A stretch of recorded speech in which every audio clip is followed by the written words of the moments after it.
नमस्कार दोस्तों, आप सभी का स्वागत करता हूं। और देखिए, आज जो वैकेंसी मैं आपको बता रहा हूं ना, वो है हमारा न्याय का मंदिर। आप देख सकते हैं, हाँ बिल्कुल सही है, न्याय का मंदिर है ना। आप को कोई भी दिक्कत है, तकलीफ है, ये है वो संस्था जो हमारे संविधान की रक्षा करती है, हमारे अधिकारों की रक्षा करती है। आज आपको वहां तक पहुंचाता हूं मैं, है ना। उन्होंने स्वयं अपनी वैकेंसी जाहिर की है ना, जारी की है। सामने आप देख सकते हैं, है ना।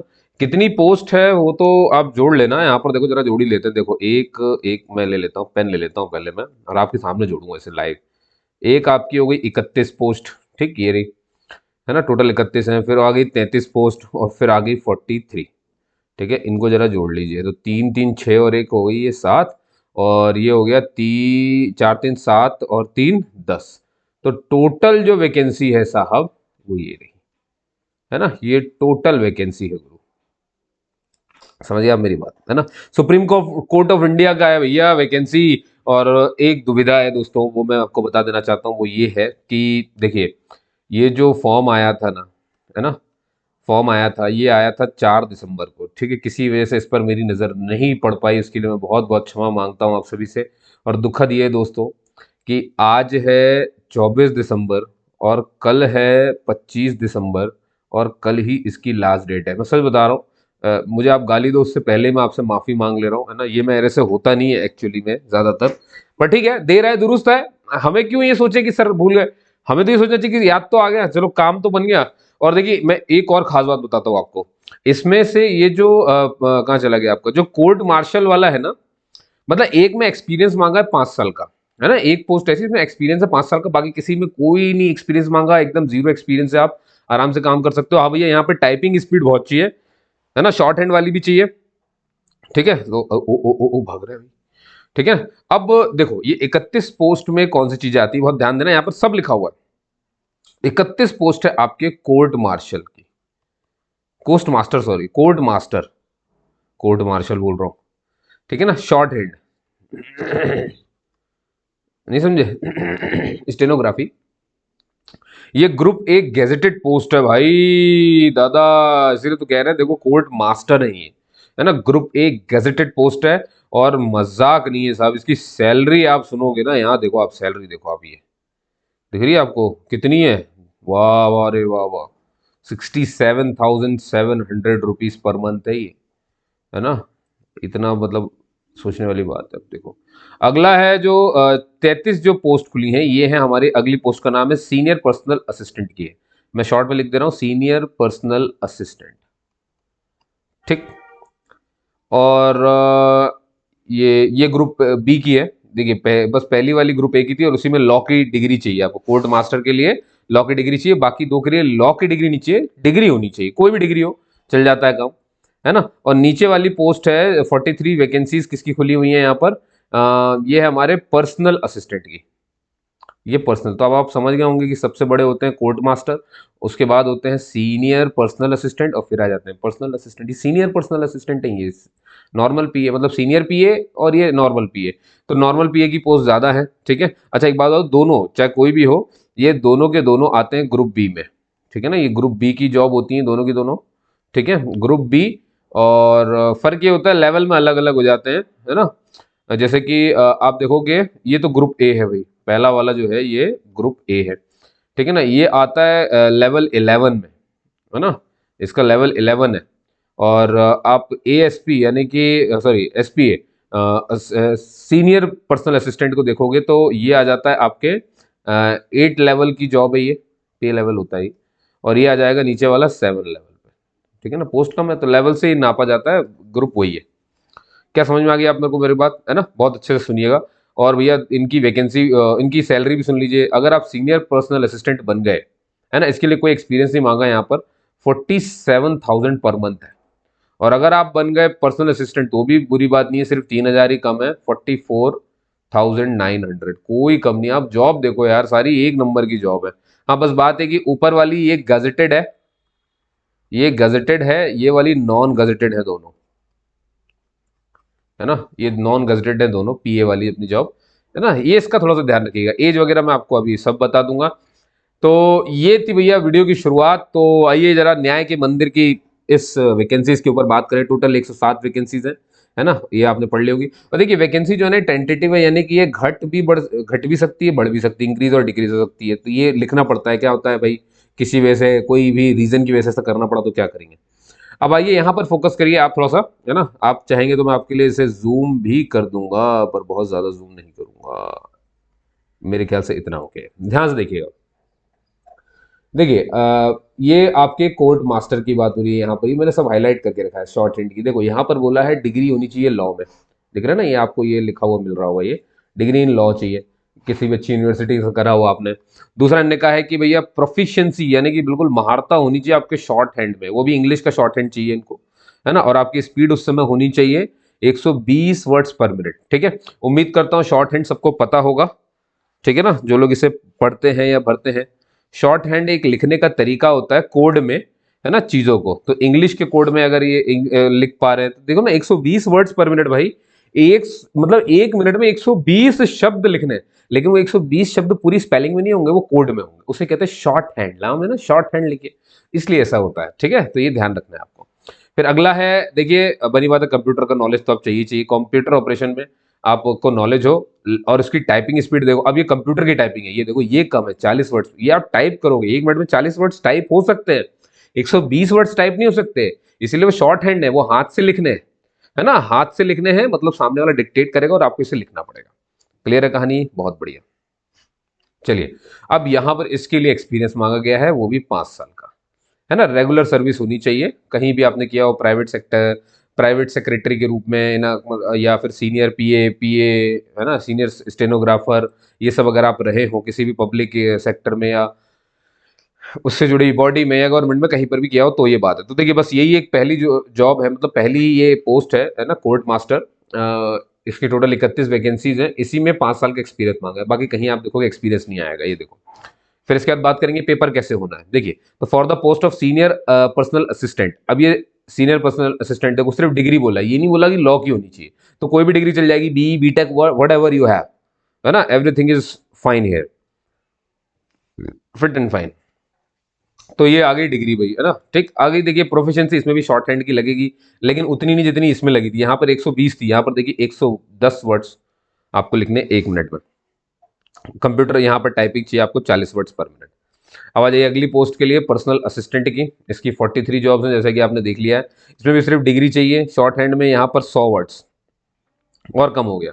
लेकिन आप देखोगे इंग्लिश की टाइपिंग सब में उतनी ही रही, 40 वर्ड्स पर मिनट, 40 वर्ड्स पर मिनट, है ना, ये कंप्यूटर पे जागू करनी है। क्लियर होगी बात मेरी, तो दो का तो एक जैसा ही है, बस शॉर्ट हैंड और स्पीड टाइपिंग में उतना ही अंतर है ना, बाकी तो सब सेम ही है।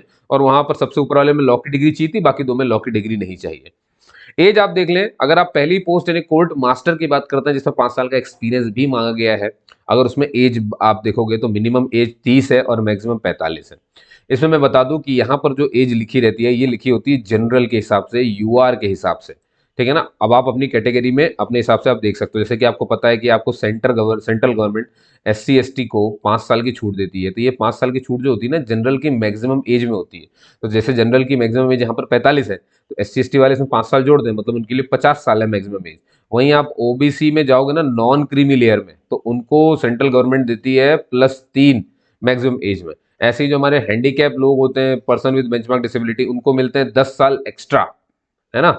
और वहीं आप देखोगे एक्स सर्विसमैन, तो उनकी रेंडर्ड सर्विस को देखते हुए +3 साल किया जाता है ना। रेंडर्ड सर्विस कुछ उनकी मानी जाती है कितनी होनी चाहिए, उसके बाद ही ये एक्सपीरियंस उनको उसके बाद ही ये मैक्सिमम एज लिमिट उन्हें मिल जाती है। क्लियर है इतनी बात, बहुत बढ़िया। अब आप यहाँ पर देख लो, तो सीनियर पर्सनल असिस्टेंट के लिए, ये जनरल के लिए लिखा है, मैं पहले बता दूं, यहाँ पर जनरल के हिसाब से लिखा हुआ है, तीनों पोस्ट के लिए अलग अलग। कोर्ट मास्टर के लिए 30 से 45 है ना, मिनिमम ही 30 है भाई, इससे कम उम्र के बंदे से भर ही नहीं सकते। लेकिन देखो जरा, सीनियर पर्सनल असिस्टेंट के लिए एक 18 साल का लड़का भी इसे पा सकता है, इस जॉब को सुप्रीम कोर्ट में पहुंच सकता है और 47,000 की जॉब ले सकता है। आप अगर काबिल हैं, आपने देखिए करना ही क्या होता है, मैं इसीलिए तो कहता हूं ना, आप अपने बच्चों को शुरू से ही कुछ ऐसी चीजें करवा दें, जैसे टाइपिंग स्पीड बनवा दे, है ना, शॉर्ट हैंड उनको सिखा दें, काम आ जाता है। डिग्री तो वो लेंगे ही लेंगे, लेकिन आप साइड में उनसे कुछ करवाओगे नहीं, उन्हें खाली छोड़ दोगे, ये गाड़ी वाला यही परेशान कर रहा है, इसको पता नहीं कि मैं सुप्रीम कोर्ट का नोटिफिकेशन बता रहा हूँ। इसको थोड़ी भी भनक लग जाए ना, तो ये देखना अभी क्या गाड़ी यहीं पे रख के चला जाएगा चुपचाप। हाँ, बंद कर दिए। एक काफी कलरफुल चिड़िया बैठी हुई है, चलो अभी यहाँ देखो, नहीं चिड़िया उड़ जाएगी। तो आप समझ गए ना, मैं आपसे ये कह रहा हूँ, देखिए क्या है, डिग्री हर लड़का आप करेगा ही करेगा, वो उसका क्रम है, वो क्रम से चला जाता है। लेकिन क्या हम साइड से किसी भी, मतलब कुछ ही बच्चे होते हैं बेचारे जो अपने मन से जाते हैं सीखने के लिए, बेस्ट यही होता है कि आप जाइए उनको टाइपिंग क्लासेस ज्वाइन करवाइए, है ना। कुछ अगर बच्चों के पास भाई कुछ तो उनको एक्स्ट्रा दो, सिर्फ डिग्री मत दे दो। डिग्री दे दो कि गाली देंगे बाद में आपको, हमको कुछ नहीं दिया माता पिता ने, बस ये भीड़ का हिस्सा बना दिया, ऐसे सुनाते हैं बच्चे, पिक्चर भी देखते रहते हैं बच्चे, तारे जमीन पर ये वो फलाना ढिमकाना, नहीं समझे आप, है ना। तो बच्चों को समझाने या उनको कोई मौका मत दो, आप अपना काम तो पूरा कर दो, ठीक है। जानता हूं बहुत व्यस्त हैं आप सभी, पर क्या करें, ये भी एक जरूरी है। यहीं पे आ जाइए फिर, 18 से 30, ये भी इसके लिए भी वही है, सेम वही है ना, आप समझ गए होंगे मेरी बात। अब आ जाइए, देखिए यहाँ पर भाई, ये जो फ्रीडम फाइटर्स हैं या उन पर डिपेंडेंट लोग हैं, मतलब फ्रीडम फाइटर के परिवार वालों की बात हो रही है, ठीक है, तो उनको भी एज में छूट मिलेगी, बनी बात है।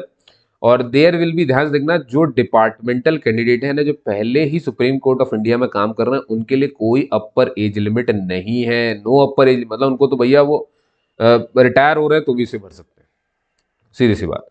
और यहाँ देखिए जरा, यहाँ पर और इनने साफ बोला, हम कोई भी रिलैक्सेशन अलाउड नहीं करेंगे ऐसे इंसान को जो पहले से किसी गवर्नमेंट जॉब में है। और मैं बात बता दूं, जो पहले से किसी गवर्नमेंट जॉब में कहीं कर रहे हैं, उन्हें इंटरव्यू जब देने जाना पड़ेगा ना, इंटरव्यू होगा आपका 30 नंबर का, आपका इंटरव्यू है, जिसमें से 15 नंबर मिनिमम आपको लेकर के आना पड़ेगा। इस पर मैं अभी बात करूंगा, है ना। तीनों में इंटरव्यू है, तीनों पोस्ट में इंटरव्यू है, तीनों में जो इंटरव्यू है वो 30-30 नंबर का ही होगा, है ना। और आपको 15 मिनट, 15 मिनट लिखा है मैंने, मतलब मिनिमम 15, ये मिनिमम नहीं है यार, मिनिमम मिनट नहीं था, मिनिमम ही था, ठीक है ना, मिनिमम। मिनिमम 15 नंबर आपको लाना पड़ेगा, तब आप इसे क्वालिफाई माने जाओगे। तीनों में इंटरव्यू होना है, ये मैं पहले बता चुका हूँ आपको। अच्छा सर, हम क्या तीनों पोस्ट भर सकते हैं क्या, am I eligible to apply for all the post? देखिए इसका जवाब ये है कि इन्होंने एक जगह दिया हुआ है कि आप तीनों को भर सकते हैं, लेकिन उसके लिए अलग अलग एप्लीकेशन देनी पड़ेंगी। अब देखिए, अगर आप और कोई कैटेगरी से हैं तो ये आपके लिए ठीक है, ठीक है, लेकिन अगर आप जनरल से हैं तो ये थोड़ा सा एक्सपेंसिव हो जाएगा, क्योंकि जनरल वालों के लिए जिसमें फीस रखी गई है ना साहब, है ना, फीस जो रखी गई है वो है 1000 रुपये, ठीक है ना। तो अगर आपने 3 बार इसे भरा तो 3000 रुपये की चपत लगेगी आपको। तो बेटर है कि कोई एक आपने अच्छे तैयार किया हो, तो उसके लिए आप भर लें, ठीक है। आइए चले देखते हैं। इनकेस आपके अंदर ये लालच ना आ जाए कि सैलरी उसमें ज्यादा है, ये है वो है, और ये तब तक मैं कह रहा हूं जब तक आप उतने काबिल अपने आप को महसूस नहीं करते। अगर आप उतना महसूस करते हैं, नो डाउट आप इसे भर सकते हैं, ठीक है। मेरी बात आप सुनोगे ही क्यों, देखिए मैं हूं एक इंफॉर्मेशन देने वाला, ठीक है ना। मेरी बातें, इन बातों में सीरियस लेना, ये आपका अपना फ्रीडम है। मैं आपको सिर्फ समझा सकता हूँ, है ना। एक इन्फ्लुएंसर की तरह मैं काम कर सकता हूँ कि चलो कुछ अच्छा अगर मुझे समझ में आता है, वो मेरी सोच हो सकती है पर्सनल, आपको उसे अपना पर्सनल नहीं बनाना है। आप उसे सोचिए, समझिए, और फिर इस चीज पर आगे बढ़िए। हमेशा कभी भी किसी की बात ऐसे नहीं कर दी जाती है ना, कि बस किसी ने बोला, अरे यार लगता है ये बहुत समय से वीडियो बना रहे हैं, ये इस फील्ड में है, ये काफी जानकार होंगे, ऐसा कर लेता हूँ मैं, इन्हीं की बात मान लेता हूँ। नहीं, मानने पे मत चलिए। महान, देखिए चाहे कोई भी थिंकर रहा हो, लेकिन मैं सबसे बढ़िया थिंकर ओशो को मानता हूँ। ओशो ने भी ये कहा है, देखो अगर आप मेरी भी बात मान ले रहे हो ना, तो आपने मान ही लिया है ना। तो आप किसी को भी सुनिए, लेकिन वो इसलिए सुनिए क्योंकि आपको कुछ जानने की इच्छा है, लेकिन मान मत लीजिए, मानिए तब जब आप खुद उसे जान लें, है ना। ये तो अभी दूसरे का जाना हुआ आपके पास आया, आपने खुद कहाँ जाना है, दूसरे ही तो सब बटोर बटोर के देना है, आप तो कुछ मेहनत ही नहीं कर रहे हो। चलिए आइए वापस आते हैं यहाँ पर, नहीं तो बात कहीं की कहीं चली जाएगी साहब। तो समझ गए होंगे आप सभी, ठीक है, आगे चलते हैं। अभी रिजर्वेशन की कुछ बात लिखी गई, आ जाता है सिलेक्शन। तो देखिए सबसे पहले बात करते हैं कोड मास्टर की, है ना, शॉर्ट हैंड की। तो सबसे पहली जो स्टेप होगी इसमें, वो आपकी टाइपिंग टेस्ट होगी, जो कि कंप्यूटर पे होगी। इसके लिए आपको कितना मिनट मिलेगा, 10 मिनट मिलेगा आपको, है ना। कोड मास्टर की बात कर रहा हूँ, ये 5 साल के एक्सपीरियंस वाले की जो बात हो रही है। देखिए इसमें क्या है, इन्होंने बोला है कि भाई अगर टाइपिंग स्पीड है तो टाइपिंग करवाएंगे। कितनी मिनिमम स्पीड चाहिए, 40 वर्ड्स पर मिनट चाहिए, मिनिमम है। इससे मैक्सिमम हो जाए तो बहुत अच्छी बात है, इससे कम नहीं होना चाहिए। चलो ठीक है, मान लो कोई टाइप कर रहा है तो एरर हो सकती है। तो देखो मिस्टेक कितनी अलाउड है, मिस्टेक अलाउड है 2%। जो टोटल वर्ड्स है ना आपने टाइप किए हैं, जो भी टोटल वर्ड्स आपने टाइप किए, उसका 2% एरर। अब जैसे मान लो इन्होंने बोल दिया कि 400 वर्ड टाइप करो, ठीक है ना। अब 400 का आप 2% निकाल दो, कितना हो जाएगा, 400, 2/100, 8।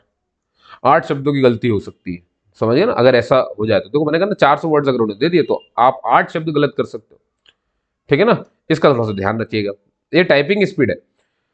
जो मैक्सिमम मार्क मिलेंगे आपकी टाइपिंग को वो 10 नंबर है। टोटल मार्क्स कितने हैं इसके? 10 नंबर है, और 10 में से कितना क्वालिफाइंग लिखा हुआ है? 5 नंबर आपको लेकर के आना ही आना पड़ेगा। आगे चलिए। अब आ जाती है जैसी, अब क्या होगा कि जो लोग इसको क्वालिफाई कर लेंगे, है ना, इसको ध्यान सुनना, इसको आपको पहले क्वालिफाई करना पड़ेगा, मतलब इसमें टाइपिंग में आपको 5 नंबर लाने लाने पड़ेंगे। 4 नंबर आगे किसी के, वो पास नहीं हो सकता, 4.5 आ गए पास नहीं हो सकता, 5 आए, अब वो अगले स्टेप यानी कि सेकंड नंबर की चीज को जाकर के दे सकता है, जो कि है शॉर्ट हैंड इंग्लिश टेस्ट। वही मैंने कहा ना, सामने वाला डिक्टेट करेगा, आपको उसे लिखना है। तो आपकी स्पीड कितनी होनी चाहिए उस समय? 120 वर्ड्स पर मिनट की स्पीड होनी चाहिए।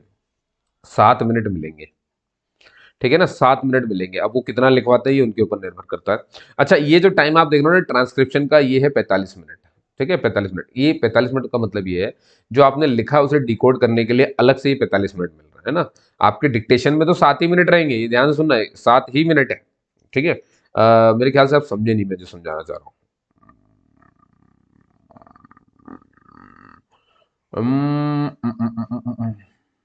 समझ गए होगे वैसे, आगे बढ़ते हैं, आ जाइए। अब देखिए कितनी मिस्टेक्स अलाउड है यहाँ पर? 5% मिस्टेक्स अलाउड है, ठीक है। अगर फिर भी नहीं समझ में आया ना कि शॉर्ट हैंड क्या होता है, तो मैंने ना, आप ना मेरे एक काम करो, मेरा एक इंस्टाग्राम पेज है, मैंने नहीं, वहाँ पे मैंने एक रील बनाई हुई है इसको लेकर के, मुझे अच्छे से याद है ना। जब मैं एसएससी स्टेनो, मतलब एसएससी स्टेनो की जॉब को मैं शायद समझा रहा था, या मैंने उसी को समझाया कि स्टेनोग्राफी आखिर होती क्या है, ये शॉर्ट हैंड किसे कहते हैं, है ना। तो आप जाना ना इंस्टाग्राम पर, मेरा नाम आप ये सर्च कर लेना, डिस्कशन, ये जैसा मेरा यूट्यूब चैनल है जिस नाम से डिस्कशन विद मनोज, पर आप जाना, ठीक है ना। इंस्टाग्राम पेज है इससे ही मेरा, है ना। नीली कलर की टी शर्ट पहने मैं आपको दिख जाऊंगा, चश्मा लगाया उसमें, तो आप उसमें जाना, मेरी रील्स पर जाना, थोड़ा सा नीचे आप जाओगे ना तो आपको अलग ही उस रील की जो, मतलब जो वीडियो है उसके ऊपर ही लिखा होगा कि शॉर्ट हैंड क्या होती है, स्टेनोग्राफी क्या होती है। बहुत प्यार से समझाया, तो समझ लेना थोड़ा सा आगे। और अभी समझ सोचो कि सारा अपना इंस्टाग्राम पेज आप दे रहे हो धीरे से। हाँ, तो आपको कोई डाउट पूछना हो तो आप वहाँ पर मुझसे पूछ सकते हो, तो मैं हर वीडियो में आखिरी वैसे ही बताता हूँ लोगों को, समझ गए। नहीं नहीं, देखिए हम फॉलोअर मत बनिए मेरे, कोई दिक्कत नहीं है, आप तो जो पूछना है आप पूछ लो, कोई समस्या नहीं है भैया। क्या करेंगे छोटी सी दुनिया में इतने सारे फॉलोअर लेकर के? मैं क्या ले लूंगा साहब, यहाँ लोग मिलियनों में खेल रहे हैं यहाँ आप मेरे जाओ तो उसमें 200 300 भी मिल जाए, बहुत बड़ी बात है उसमें। और बहुत समय से मैंने अभी कोई रील उसमें डाली नहीं है, अब रील भी मुझे डालनी है। आओ दोस्तों चलते हैं।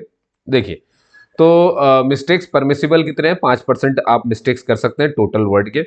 अब यहाँ पे ना जो ग्रेडेशन है वो इस तरह से है, देखिए ध्यान से, देखिए अप टू कितना मिस्टेक हो सकती है? सिर्फ 5% मिस्टेक हो सकती है।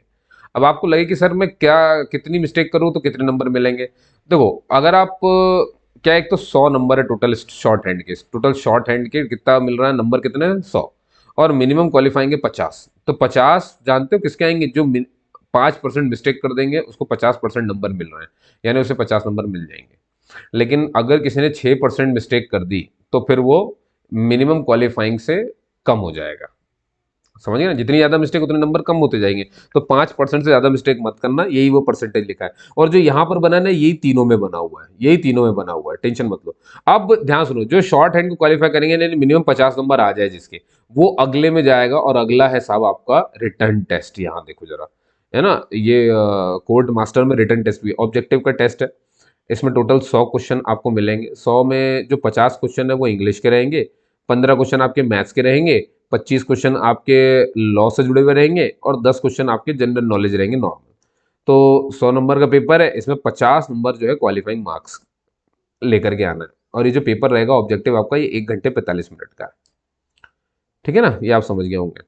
और जो हमारे दिव्यांग भाई बहन है उनके लिए 45 मार्क्स उन्हें लेकर के आना है, ठीक। और अब देखो, एक और इसी में हो जाएगा आपका, ये तो रिटर्न टेस्ट हो गया यहाँ पर, ये जो लिखा हुआ ऑब्जेक्टिव में, एक और होगा आपका कंप्यूटर नॉलेज का टेस्ट होगा। ये 10 नंबर का होगा, और बाकी सबके लिए इसमें 5 नंबर लाना है, और दिव्यांग जनों को इसमें 4.5 नंबर लाना है। ये मिनिमम क्वालिफाइंग मार्क्स है कि मतलब इससे पास हो। फिर जो ये रिटर्न पास कर लेंगे उनका होगा इंटरव्यू। इंटरव्यू जब देने जाओगे तो यहीं पर आपका डॉक्यूमेंट वेरिफिकेशन भी हो जाएगा, सर्टिफिकेट वेरिफिकेशन। इंटरव्यू मैंने बताया था आपको, शुरू में ही बताया था, 30 नंबर का इंटरव्यू है, और 15 नंबर मिनिमम लेकर के आना है। और अगर आप ये दिव्यांग जन है तो आपको 15 नहीं, आपको 13.5 नंबर लाने हैं, ठीक है ना। तो आप इन सब चारों में पार हो जाओगे, फिर आएगा मेरिट। अब देखिए सब में पार होने का मतलब ये नहीं कि आप सिलेक्ट हो गए, मैं पहले बता रहा हूँ जिसका नाम मेरिट में आएगा, क्या 4 में पार होने वाले तो बहुत सारे, फिर इसमें ये देखना पड़ेगा ना कि सब मिनिमम क्वालिफाइंग, ये नहीं कि आप जितना मिनिमम लिखा उतना ही लेकर के आओ, आपको मैक्सिमम से मैक्सिमम मार्क लेकर के आने हैं, उस पर निर्भर करता है। ठीक है ना, मिनिमम क्वालिफाइंग मार्क का मतलब ये है कि इतना लाए तो आगे जाने मिलेगा, सिलेक्शन मिलेगा, ये कहीं नहीं लिखा है। ठीक है ना, देखिए मैं कैसे अपने आप मेरे अंदर से कानूनी बातें निकल रही है क्योंकि मैं सुप्रीम कोर्ट की वैकेंसी आपको समझा रहा हूँ। आइए आगे बात करते हैं सीनियर पर्सनल असिस्टेंट की। तो जैसा कि आपको मैंने बताया, जैसे पहला टेस्ट सब में ही टाइपिंग का है, तो वही 40 वर्ड्स है, 3% मिस्टेक्स अलाउड है, उससे ज़्यादा नहीं होनी चाहिए, मिनिमम क्वालिफाइंग मार्क्स 5 है, 10 नंबर का ये टेस्ट होगा, आपके 10 मिनट आपको मिलेंगे टाइपिंग के। फिर इसके बाद शॉर्ट हैंड आ जाएगा जिसमें 110 था, याद होगा आपको, अगले वाले में तो 100 वर्ड्स है ना, वही 45 मिनट ट्रांसक्रिप्शन के मिलेंगे, पढ़ने के, उसको ट्रांसक्रिप्ट करने के, 7 मिनट टोटल टाइम मिलेगा डिक्टेटेड वर्ड को कोडिंग में लिखने के, और इस स्पीड से आपको लिखना है 110 वर्ड्स पर मिनट के। 5% ही मिस्टेक अलाउड है, टोटल वर्ड जितने भी डिक्टेट हुए, देखो डिक्टेटेड लिखा हुआ है, लिखा हुआ है ना, समझ जाओगे आप, चिंता नहीं करो। और तो वही मैंने कहा ना, वही का वही है। अब जिसने भी शॉर्ट हैंड पार कर लिया, अब उसके पास आ जाएगा रिटर्न टेस्ट, वही 1 घंटे 45 मिनट का जो पहले भी था वो अभी भी है ना। सेम है, सेम 100 क्वेश्चन है, 50 इंग्लिश के, 25 मैथ्स के, लॉजिकल रीजनिंग के, और 25 जनरल नॉलेज के। इसमें लॉ नहीं रहेगा, है ना, क्योंकि इसमें लॉ का नहीं मांगा है ना, तो इसमें लॉजिकल रीजनिंग के रहेंगे। ठीक है, क्वेश्चन समझ गए आप मेरी बात, है ना। लॉ वाला तो बस पहली वाली पोस्ट में था, और 100 में से वही 50 नंबर लाना है, दिव्यांग जन या रिजर्व्ड कैटेगरी को इसमें 45 नंबर लाने हैं। फिर आपका एक कंप्यूटर टेस्ट होगा, वो 10 नंबर का है, उसमें 5 नंबर लेकर के आने, वही 4.5 नंबर दिव्यांगजनों को। फिर जो इसको पार कर लेगा वो इंटरव्यू में जाएगा, इंटरव्यू 30 नंबर का है, 15 नंबर लाने, और दिव्यांगजनों रिजर्व कैटेगरी को 13.5 नंबर लाने हैं। ठीक है, अब आती बारी पर्सनल असिस्टेंट की, सेम है बिल्कुल पहले जैसा ही, 10 मिनट टाइपिंग के मिलेंगे, 3% आप एरर कर सकते हो, जो टोटल वर्ड आपने टाइप किए थे 40 वर्ड्स पर मिनट की रफ्तार से मिनिमम है ये स्पीड, इससे ऊपर हो जाए तो अच्छी बात है। 10 नंबर हैं इसके, 5 नंबर अगर आप ले आते हैं तो आगे वाले में जाएंगे। शॉर्ट हैंड है आपकी इंग्लिश। अब इसमें देखिए 100 वर्ड्स पर मिनट की रफ्तार से शॉर्ट हैंड लिखनी है, 7 मिनट में आपको जो डिक्टेट हो रहा है वर्ड वो सारे लिख डालने हैं इस स्पीड से। 45 मिनट आपको उसको ट्रांसलेट करने के, ट्रांसक्रिप्ट करने के मिलेंगे। ठीक है, ट्रांसक्रिप्ट ही सही वर्ड है, ट्रांसलेट नहीं है सही वर्ड। ट्रांसलेट मतलब तो होता है उसको अनुवाद करना दूसरी भाषा में, ट्रांसक्रिप्ट मतलब का होता है डिकोड करना, कि हमने इसे कोड में लिखा है, इसे डिकोड करेंगे, है ना। तो बहुत फर्क होता है दोनों में, कि ट्रांसलेट और ट्रांसक्रिप्ट में।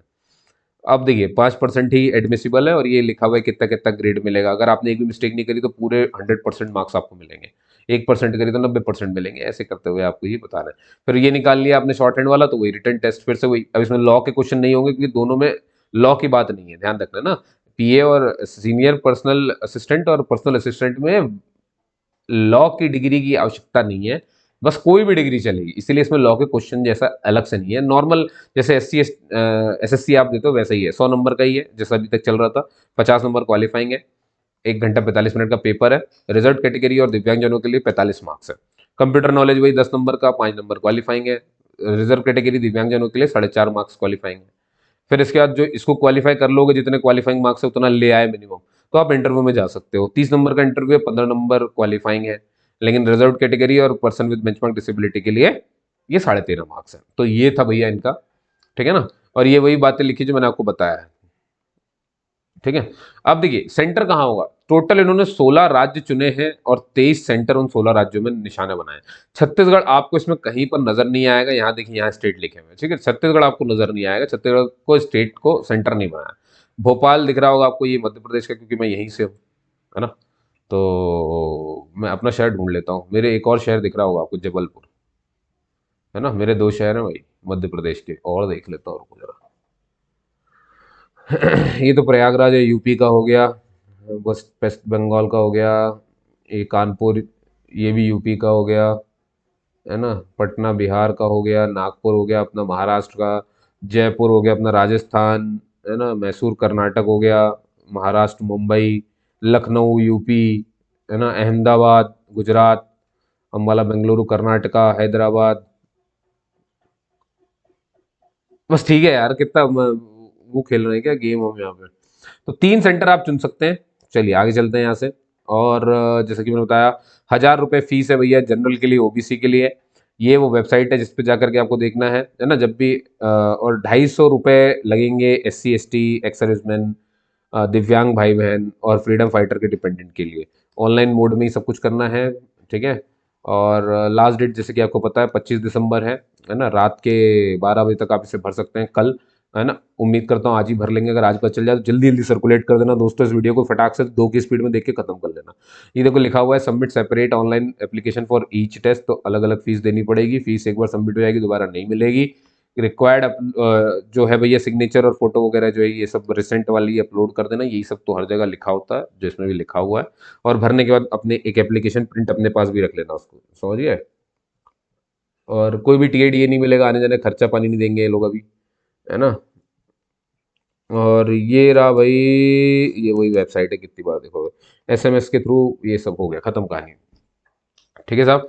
तो जय हिंद दोस्तों, है ना, जय संविधान, जय विधान, और जय सुप्रीम कोर्ट महान। ये हमारा न्याय का मंदिर, इसकी इतनी पोस्ट, इसके ऊपर बहुत सारी बातें करी हमने, ठीक है ना।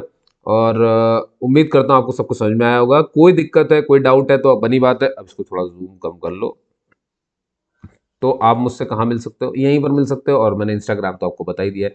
ठीक है दोस्तों, उम्मीद करता हूँ आपको मजा आया होगा, सुनने होंगे आप, और मैंने कुछ अच्छी बातें भी कही थी, उन पे भी ध्यान दिया होगा, थोड़ी बहुत मस्ती भी करी थी, तो उसके लिए मैं बुरा लगा हो तो उसे मुझे माफ़ कर दीजिएगा। तब तक के लिए जय हिंद दोस्तों, मिलते हैं अगले वीडियो।